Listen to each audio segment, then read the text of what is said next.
اعوذ باللہ من الشیطان الرجیم بسم اللہ الرحمن الرحیم الحمدللہ الذی جعلنا من الخدام آل محمد وصلی اللہ علی سیدنا محمد وآلہ الطاہرین وسلم تسلیما کثیرا ولعنت اللہ علی اعدائہم الی یوم الدین اما بعد فقد قال رسول اللہ صلی اللہ علیہ وآلہ وسلم ان لقتل الحسین حرارت فی قلوب المؤمنین لا تبرد ابدا۔ عزیزان محترم، ماتم داران امام مظلوم، آپ حضرات ابھی جن اشعار کو سماعت فرما رہے تھے، ایک شعر اسی کی ذہن میں سنیں، اس کے بعد میں اپنی بات آپ حضرات کے سامنے پیش کرتا ہوں۔ آپ سن رہے تھے کہ جو بھی ماتم کی مخالفت کرے وہ یزیدی ہے اور وہ قابل لعنت ہے۔ بے شک اختر سرسوین صاحب نے کیا خوب فرمایا، عرشی واسطی صاحب نے کیا خوب فرمایا کہ یزیدیت سے جو اظہار بیزاری نہیں کرتے، پوری توجہ سے سنیے گا، یزیدیت سے جو اظہار بیزاری نہیں کرتے وہ کلمہ گو شریعت سے وفاداری نہیں کرتے۔ وہ کلمہ گو، جا کر سنیے گا، حسینی بن کر سنیے گا، وہ کلمہ گو شریعت سے، وہ کلمہ گو شریعت سے وفاداری نہیں کرتے، اور منافق کے لیے بے ساختہ لعنت نکلتی ہے تبرے کی، کبھی ہم لوگ تیاری نہیں کرتے۔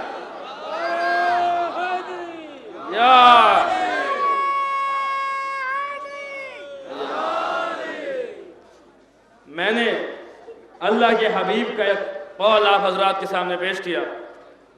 کیا قول ہے؟ ان بے شک لقتل الحسین، حسین کے قتل کی سبب حرارت فی قلوب المؤمنین، مومنین کے قلوب میں، مومنوں کے دلوں میں ایسی گرمی پیدا ہو جائے گی، ایسی حرارت پیدا ہو جائے گی، لا تبرد ابدا، جو بجھانے سے نہیں بجھے گی، جو مٹے گی نہیں، جو کبھی بجھے گی نہیں، قیامت تک یہ گرمی باقی رہے گی۔ یہی تو گرمی ہے، یہی حرارت ہے جو کسی بھی موسم میں، کسی بھی وقت حسینیوں کو فرش مجلس تک لے آتی ہے۔ آپ کا یہاں اس وقت اس موسم میں موجود ہونا، جبکہ باقی لوگ آرام فرما رہے ہیں، آپ کا اس موقع پر، اس مقام پر آنا رسول اللہ کی حدیث کی صداقت کی دلیل ہے۔ اللہ کے حبیب نے، اور فقط اللہ کے حبیب نے نہیں کہا، بلکہ ایک کرسچن سکولر، عیسائی عالم ایڈورڈ گبن اپنی کتاب Decline and Fall of the Roman Empire میں لکھتا ہے، جلد نمبر 5 لکھتا ہے، in the distant age and climate, چاہے کوئی بھی موسم ہو، چاہے کوئی بھی وقت ہو، دا مارٹیڈم آف حسین، حسین کی شہادت will arise sorrow of the more، وہ چاہے کوئی بھی وقت ہو، چاہے کوئی بھی موسم ہو، کیسا بھی انسان ہو، کیسا بھی پتھر دل انسان ہو، وہ اس موسم میں بھی اگر حسین کا نام لیا جائے تو وہ ضرور آئے گا۔ انسانیت کا تقاضا یہ ہے کہ حسین کا نام لینے پر، حسین کے نام کے لیے بلانے پر وہ ضرور آ جائے۔ عزیزان محترم، اللہ کے حبیب نے حسین کی شہادت کی پیشن گوئی کی، اور ایسی عظیم شہادت کو چھپانے کے لیے یہ باتیں کہی جانے لگی کہ جناب 2 شہزادوں کی جنگ تھی، ہم کس کی تعریف کریں، کس کی مذمت کریں۔ 2 شہزادے تھے، ایک نے مارا نعوذ باللہ، دوسرا مر گیا۔ اب کیا ذکر کرنا، دونوں حکومت کی لڑائی تھی۔ حسین تو نعوذ باللہ استغفر اللہ مر گئے، اب ان کا نام لینے کا کیا فائدہ۔ دیکھیے، فتح اور ہار، جیتنا اور ہارنا کسی بھی جنگ میں اس بات پر نہیں ہوتا، اس کا معیار یہ نہیں ہے کہ دیکھا جائے کہ آدمی زندہ ہے یا زندہ نہیں ہے۔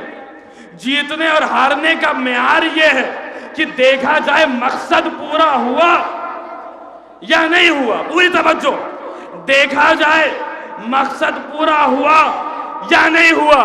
ہم اپنی کتاب نہیں کہتے، تم اپنی کتابیں دیکھو، یزید کا کیا مقصد تھا، حسین کا کیا مقصد تھا، پوری توجہ دیکھو اپنی کتابوں میں، یزید کا کیا مقصد تھا، حسین کا کیا مقصد تھا۔ یزید نے چاہا نمازیں مٹ جائیں، حسین نے چاہا نمازیں ہوتی رہیں، نمازیں قائم رہیں۔ یزید نے چاہا روزے مٹ جائیں، حسین نے چاہا روزے بچے رہیں۔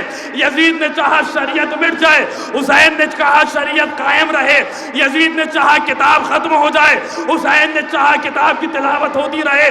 اب میں نہیں کہتا کون جیتا کون ہارا، حسینی بن کے سنیے گا، میں نہیں کہتا کون جیتا کون ہارا، بس اتنا سن لے، اگر مسجدوں سے لا الہ الا اللہ کی صدائیں آ رہی ہیں تو اتنا سمجھ جائیں ابو طالب کا لال جیتا، ابو سفیان کا لال۔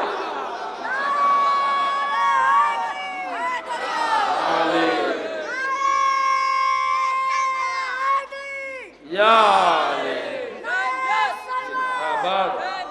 زندہ آباد، مردہ آباد، مردہ آباد، یا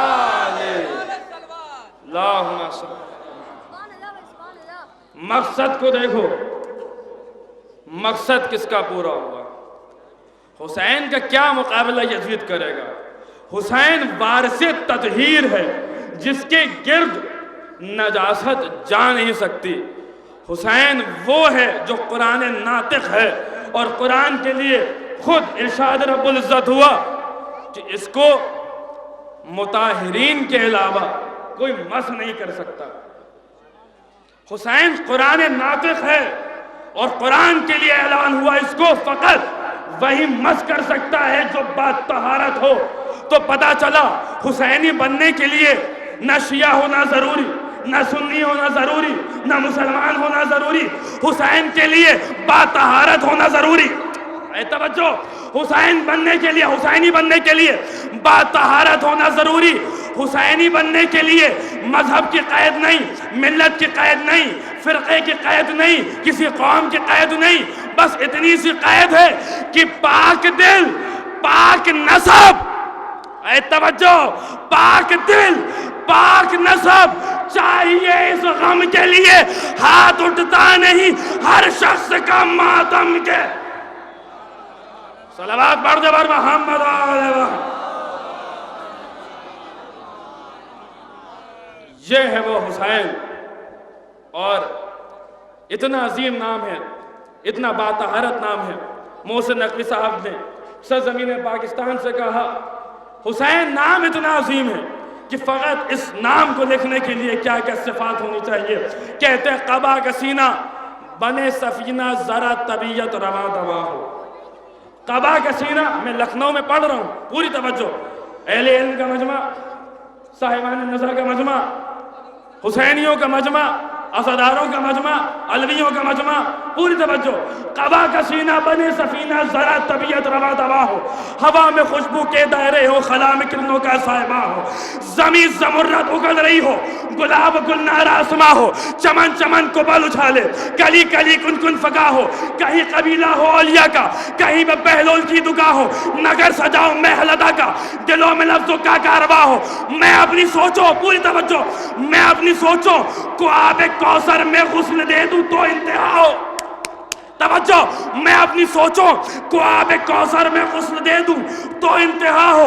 پڑھوں میں تسبیح فاطمہ جب تو کعبہ فکر میں عزا ہو، یہ سب ملے تو مدح شہنشاہ مشرقین لکھوں، حیا کی تختی پر اپنی پلکوں سے پھر لفظ حسین۔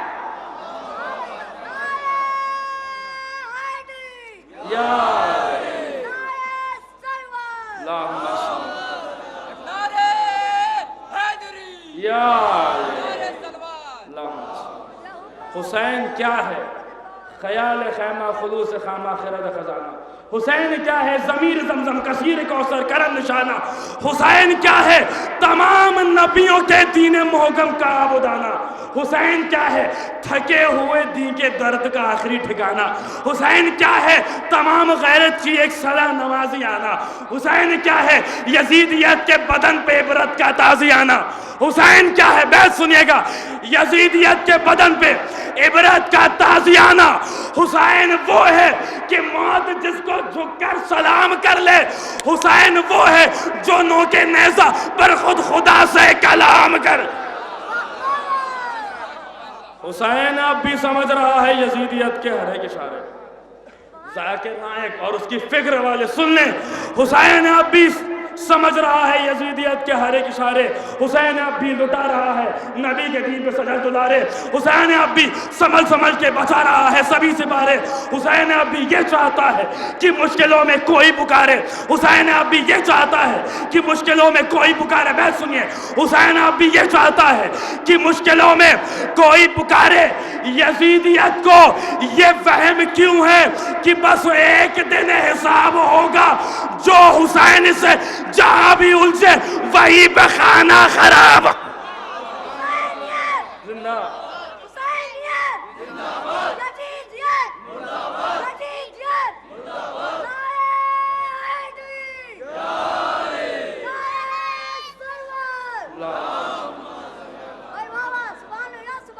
یہ ہے حسین، لیکن اتنی عظیم حسین کی شہادت، اتنے عظیم حسین کی ذات آپ تک پہنچی ہے تو ختم ہو گئی ہوتی کربلا کے میدان میں، پہنچی ہے ہم تک یہ عزا، یہ تاریخ، یہ کربلا تو فقط صدقہ ہے بیمار کربلا کا۔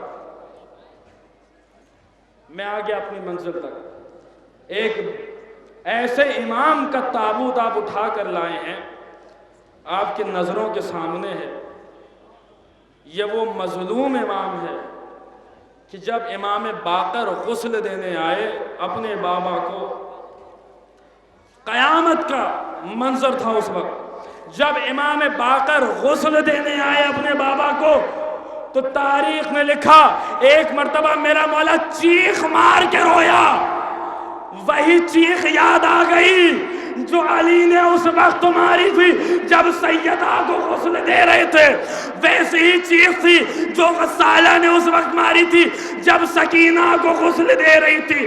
آج محمد باقر اپنے بابا سید سجاد کو غسل دے رہے ہیں، چیخ مار کے روئے۔ کسی نے پوچھ لیا آقا ایسے کیوں روئے؟ جواب یہ دیا ہائے میرا مظلوم بابا، مرنے کے بعد بھی ہاتھوں میں ہتھکڑیوں کے نشان، پیروں میں بیڑیاں، نشان موجود ہے۔ یہ وہ امام ہے، آپ نے ابھی ذاکر اول سے سنا، سید الصابرین، سارے صبر کرنے والوں کا سردار۔ میں دستے ادب جوڑوں گا آقا حسین، آپ نے تو جوان لال کے سینے سے برچھی نکالی ہے، ہاتھ میں ایک ننھا سا لاشا لے کر خیمے کے در پہ 7 دفعہ آگے بڑھے، 7 دفعہ پیچھے ہٹے۔ آقا آپ کو تو بھوکا پیاسا ذبح کر دیا گیا، آپ سید الشہداء ہوئے مگر سید الصابرین نہ ہوئے۔ حسین سید الشہداء مگر سید الصابرین نہیں۔ عجب نہیں آواز آئے نادان، علی اکبر کے سینے سے برچھی نکالنا بڑی بات نہیں تھی، عباس کے کٹے شانوں کو دیکھنا بڑی بات نہیں تھی، سوکھے گلے پر خنجر کا چل جانا بڑی بات نہیں تھی۔ ارے شہادت تو اس گھر کی میراث تھی، ماں بہنوں کو ننگے سر دیکھنا۔ منادی ندا دے رہا تھا اہل شام، اہل کوفہ، یہ علی زادیاں، یہ نبی زادیاں، مولا زندگی بھر روتے رہے۔ الشام، عابد سے یہ وطن میں کسی نے کیا کلام، گزرے کہاں پہ زیادہ قلم تم پہ یا امام۔ عابد نے 3 بار کہا شام شام شام، سر کھولے میرا کنبہ تھا اور گرد خاص ہوں. ارے زینب کو دیکھ دیکھ عدو شاد ہوتے تھے، بابا کا سر بھی روتا تھا. ہم بھی اجرکم اللہ. عزیزان محترم، زنجیروں میں جکڑ کر امام کو لے جایا گیا. کیسی زنجیر ہے، بس آخری جملے سنیں انشاءاللہ. تصور کر لیا تو بہت روئیں گے. نام آنکھوں کے ساتھ زمانے کے امام کو ان کی جد کا پرسہ دیجئے. تصور شرط ہے. کیسی زنجیر ہے. جب امام رہا ہوئے قید سے، تاریخ نے لکھا ہتکڑیاں کٹ گئی، بیڑیاں کٹ گئی، لنگر کٹ گیا، زنجیریں کاٹ دی گئی، لیکن ایک طاق ہے جو گردن میں. آپ سنتے رہتے ہیں ذاکرین سے کہ خاردار طاق. خاردار طاق مطلب جانتے ہیں؟ خاردار طاق کا مطلب کانٹے والا طاق. ایسا طاق جس کے کانٹے امام کے حلق میں پیوست تھے. عزیز و تاریخ نے لکھا جب طاق کی باری آئی، اب طاق نکالا جا رہا ہے، طاق نہیں نکلتا، طاق نکالا جا رہا ہے، طاق نہیں نکلتا. ایک مرتبہ بہادر ترین شخص کو بلایا گیا، امام کی گردن سے، امام کے حلق سے طاق کو کھینچو. اس نے طاق نکالنا چاہا، طاق نہیں نکلتا. امام نے کہا ایک بار ذرا یا علی کہہ کر طاق نکالو. یا علی کہا، طاق نکلا. عجیب منظر تھا. طاق تنہا نہیں نکلا، طاق کے کانٹے سجاد کے جسم کا خون لے گا. یہ وہ زخم تھا کہ جب میرا مظلوم امام واپس مدینے آیا، جب اپنے چچا محمد حنفیہ سے ملاقات کی، ایک مرتبہ سلام کیا، چچا سلام. محمد حنفیہ نے دیکھا، اے شخص ذرا اپنی عمر دیکھیں، ذرا میری عمر دیکھیں، عمر کا لحاظ کریں. آپ مجھے چچا کہہ کر بلا رہے. بس جیسے یہ سننا تھا سجاد طلب کے چچا آپ نے بھی نہ پہچانا. ارے میں آپ کا لال علی ابن الحسین. طلب گئے، میرے لال یہ کیا حالت ہو گئی؟ کہ چچا جان قیامت ہو گئی. کہ کیا ہوا؟ کہ بھیا اکبر کے سینے میں برفی لگی، بھیا اصغر کے گلے میں تیر لگا، قاسم کا لاشا پامال ہو گیا. مولا بیان کر رہے ہیں، مولا کی چچا سن رہے ہیں، ہر شہید کی شہادت بیان کرتے ہیں، روتے جاتے ہیں. ایک مرتبہ شہادت حسین پر آئے. چچا وہ وقت بھی آیا جب بابا کے سوکھے گلے پر شمر کا خنجر چل گیا. جیسے ہی سننا تھا محمد حنفیہ چیخ ماری، سید سجاد کو گلے لگا لیا. میرے لال سجاد کی آواز نکلی، چچا آہستہ گلے لگائیے، تو کا ذوق ابھی تک بھرا.